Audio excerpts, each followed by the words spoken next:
You're welcome to today's class. Today we want to look at Intro to DSA, that is Data Structure and Algorithm.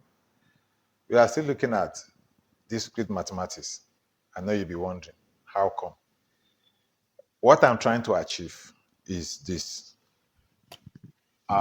We've seen voltage to binary, right? So we have something like this, voltage to what? Binary.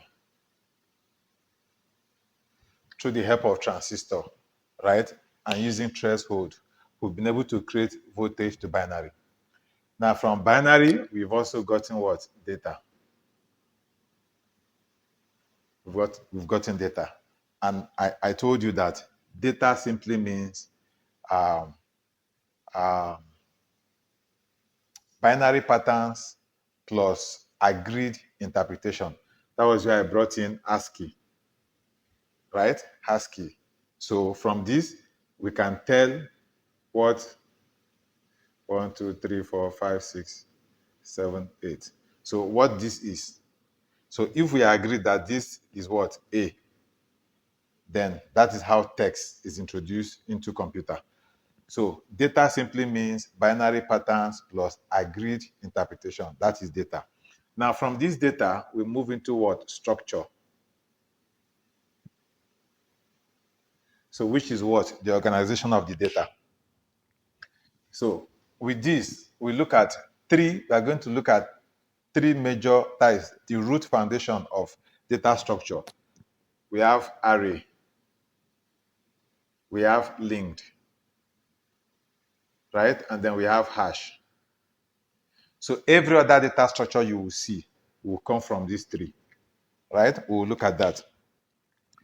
Now from this structure, we move into what? Processing.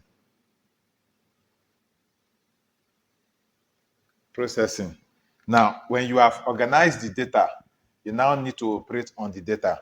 So that is what this part you are looking at is what? Algorithm. Right? This is the algorithm, this part. Now, when you take in data, you organize the data, and you pass it through structure, which is what? The algorithm. What will it give you? It will now give you what? Information.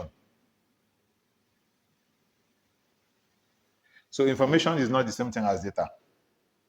You have to process data in order to get information. Now, this information will give you what? Knowledge. Right? It will give you knowledge. Now, knowledge, when you pass knowledge into understanding, right? It will produce wisdom. Now, wisdom is what you pay for. That is what you pay money for. So this is wisdom, meaning the final output from this voltage, right, to this. So you can see the process, how everything will occur. Now, the question is, where is meaning? Is meaning in data, right? Is meaning in data, or is meaning in the algorithm? Or is meaning in the observer? Right? That is the question we will answer as we look at this entire process of data structure and algorithm. So we've seen how voltage is converted into binary, that I have taught you. How this binary, we now derive data from it, right? So we are going to look at how you organize this data by putting it into structures, different structures, and different programming languages have their own different structure patterns they are going to use, right? Based on that, algorithm will work on it.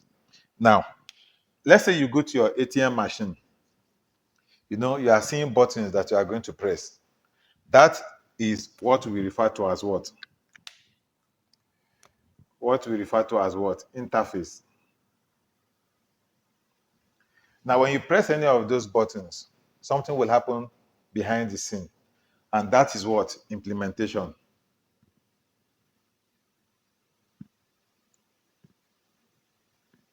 That is what? Implementation. Now, the question now would be, how do we know which of the implementation is the best, right?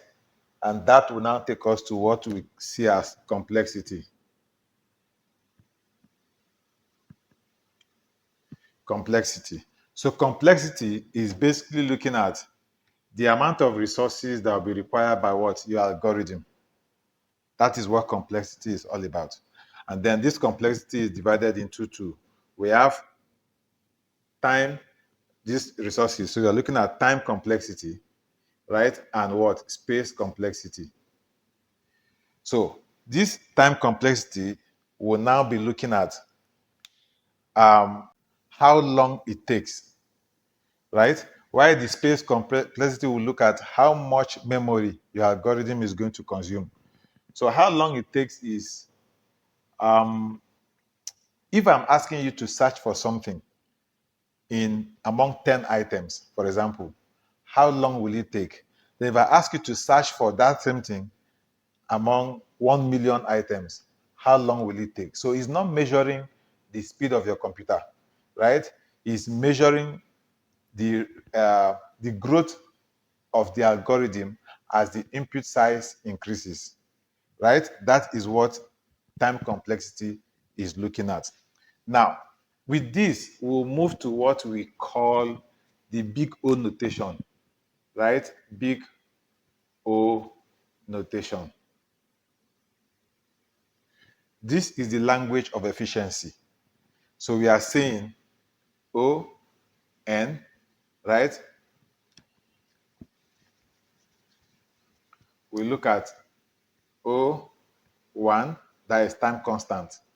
And then we will see O log N, right? We are looking at logarithmic time. Then we will look at many other ones. So this basically he's talking about how does your algorithm behave when the input increases. That is basically what this complexity is going to look at. So that will help us to know which of the implementation is better. You remember how I did optimization um, of my full header, right? I reduced it from using three AND gate into what? Using two AND gate. So those are the things we are going to look at. So we will look at search algorithm, right? We'll look at sort algorithm, and then we'll be seeing each of these, how it is working, right? That is what we want to see as we move into data structure and algorithm. Then we also have what we call the cases, right? We have best case, we have average case, and then we have worst case. So engineers always design for worst case, right? If you are making preparation for something and then you are thinking of the worst case scenario that can take place and you prepare for that, then along your journey, that doesn't happen. So you are getting a best case situation. So it means your life is going to be very easy. But if you prepare for the worst case and you don't get to meet that worst case, you meet the average case or the best case, that is better for you. So engineers in their design always prepare for the worst case. So when we are looking at this time complexity, we are considering the worst case in the design. So that is basically what data structure and algorithm is going to cover. And that is what we are going to look at. How you organize the data through structuring, and then how you process the data in the memory, and whatever the output will be is what will be the information that you will interpret as knowledge, and then pass it through an understanding will give you wisdom. So right now we are in the age of AI. Very interesting time. But AI is just a tool. You have to give the prompt, meaning you have to tell the AI what you want the AI to do for you. But to get to the point where you can actually instruct the AI to give you what you want, you must understand how these processes work. That is why I'm taking time to take you through these processes. So when we are done, we can now start creating. So where I should assemble 10 people, all I just need to do is to work with an AI and tell the AI what I want. So I can use that AI to do the job of 10 people. I can brainstorm with the AI. But I will not be able to do that if I don't understand these processes. And that is why I'm taking you through this, right? So if we can reduce mathematics to a truth table, you know what we can create? We can create technology, right?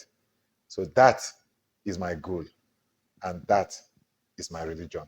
So till we see in the next class. Bye-bye.